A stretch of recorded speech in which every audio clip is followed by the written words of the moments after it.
Behold, human beings living in an underground den which has a mouth open towards the light and reaching along the den. Here they have been from their childhood and have their legs and necks chained so that they cannot move, and can only see before them, being prevented by the chains from turning round their heads. Above and behind them a fire is blazing at a distance, and between the fire and the prisoners there is a raised way. This is the reality that they have always known. Reality is what you learn from a very young age. Reality is perception, and if you perceive something one way your entire life, then that is what it is.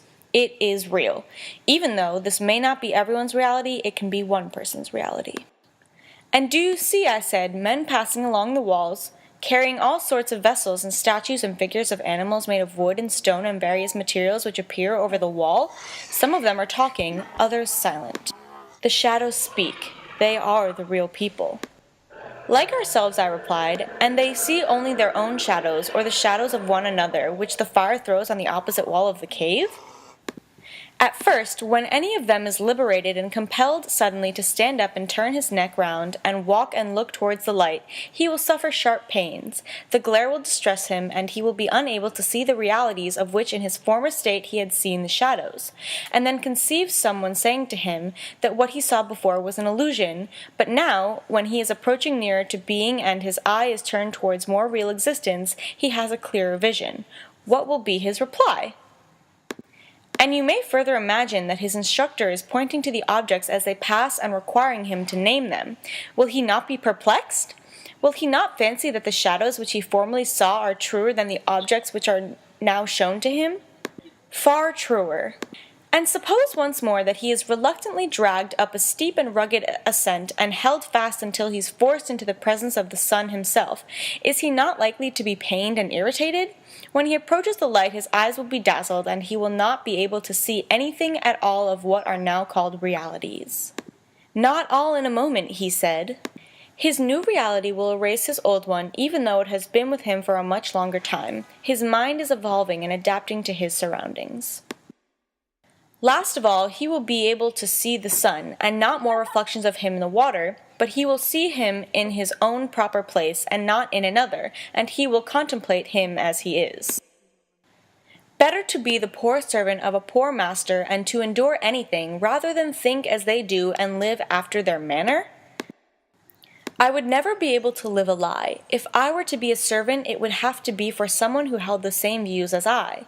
Life is meaningless unless you are living with the manner that you believe in. Yes, he said, I think that he would rather suffer anything than entertain these false notions and live in this miserable manner. But whether true or false, my opinion is that in the world of knowledge the idea of good appears last of all, and is seen only with an effort, and, when seen, is also inferred to be the universal author of all things beautiful and right, and that this is the power upon which he who would act rationally, either in public or private life, must have his eye fixed. No matter what, one would always have to try in order to see the truth after the longest time of seeing a lie. It will not be easy, and there may be obstacles, but one should not give up before seeing the beauty and truth in life. One's conception of reality stems from the idea and understanding of a particular object, leading to the logic and reason behind it, to the physical example of the particular object itself, and lastly, an image or representation of the physical object. This is how one can gain knowledge on different factors of life, through their own perceptions of reality presented to them through images, physical objects, and true comprehension.